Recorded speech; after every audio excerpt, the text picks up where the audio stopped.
کہتے ہیں کہ دلی کے راستے میں ایک کنواں پڑتا تھا جس کے قریب ایک نور حیات نام کا انسان رہا کرتا تھا، اور وہ وہاں سے گزرنے والے ہر مسافر کو پانی پلایا کرتا تھا۔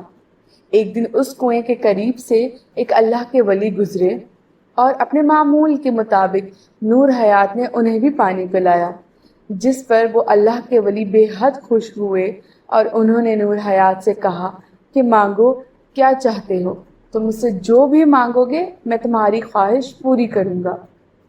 جس پر نور حیات نے کہا کہ جو آپ کا دل کرے عطا کر دیجئے۔ اللہ کے ولی نے کہا اپنا ہاتھ آگے کرو۔ جیسے ہی نور حیات نے اپنا ہاتھ آگے کیا تو انہوں نے نور حیات کے ہاتھ پر 1 لکھ دیا۔ اب معاملہ کچھ یوں ہوا کہ نور حیات کو روزانہ 1 روپے کا منافع ہونے لگ گیا۔ پھر کچھ دن گزرتے ہیں اور کچھ دن گزرنے کے بعد اس جگہ سے ایک اور اللہ کے ولی گزرتے ہیں۔ نور حیات انہیں بھی پانی پلاتا ہے اور وہ نور حیات سے بہت خوش ہوتے ہیں۔ وہ نور حیات سے کہتے ہیں مانگو جو بھی مانگنا چاہتے ہو۔ نور حیات انہیں کہتا ہے کہ آپ جو بھی عطا کرنا چاہیں میں خوشی سے رکھ لوں گا۔ وہ بھی نور حیات کو کہتے ہیں کہ اپنا ہاتھ آگے بڑھاؤ۔ نور حیات جیسے ہی اپنا ہاتھ آگے بڑھاتا ہے تو اس کے ہاتھ پر لکھے گئے 1 کے آگے وہ 1 صفر بھی ڈال دیتے ہیں، اور پھر کچھ یوں ہوتا ہے کہ نور حیات کو روزانہ 10 روپے کا منافع ہونے لگ جاتا ہے۔ اسی طرح پھر کچھ دن گزرتے ہیں اور اس جگہ سے ایک کتب گزرتا ہے۔ نور حیات انہیں بھی پانی پلاتا ہے اور وہ بھی نور حیات کی اس عادت سے بے حد خوش ہو کر اسے کہتے ہیں کہ مانگو جو بھی مانگنا ہے۔ نور حیات انہیں بھی یہی بات کہتا ہے کہ جو بھی آپ خوشی سے عطا کرنا چاہیں میں رکھ لوں گا۔ جس پر وہ کتب نور حیات کو کہتا ہے کہ اپنا ہاتھ آگے بڑھاؤ۔ جیسے ہی وہ اپنا ہاتھ آگے بڑھاتا ہے تو کتب اس کے ہاتھ پر جو 1 اور صفر لکھا ہوا ہوتا ہے اس کے آگے 1 اور صفر ڈال دیتا ہے، اور اب نور حیات کو روزانہ 100 روپے کا منافع ہونا شروع ہو جاتا ہے۔ معاملہ کچھ اسی طرح پھر سے طے پاتا ہے کہ اسی جگہ سے ایک اور اللہ کے بزرگ گزرتے ہیں۔ وہ بھی اس کی اس عادت سے بے حد خوش ہوتے ہیں، اور وہ بھی نور حیات کو یہی کہتے ہیں کہ مانگو تمہیں جو بھی چاہیے۔ نور حیات انہیں بھی یہی کہتا ہے کہ جو بھی آپ اپنی رضامندی سے مجھے دے دیں۔ وہ بھی نور حیات کو ہاتھ آگے بڑھانے کو کہتے ہیں، اور نور حیات کے ہاتھ پر جو 100 لکھا ہوا ہے اس کے آگے وہ 1 اور صفر ڈال دیتے ہیں، اور اب نور حیات کو روزانہ 1000 روپے کا منافع ہونا شروع ہو جاتا ہے۔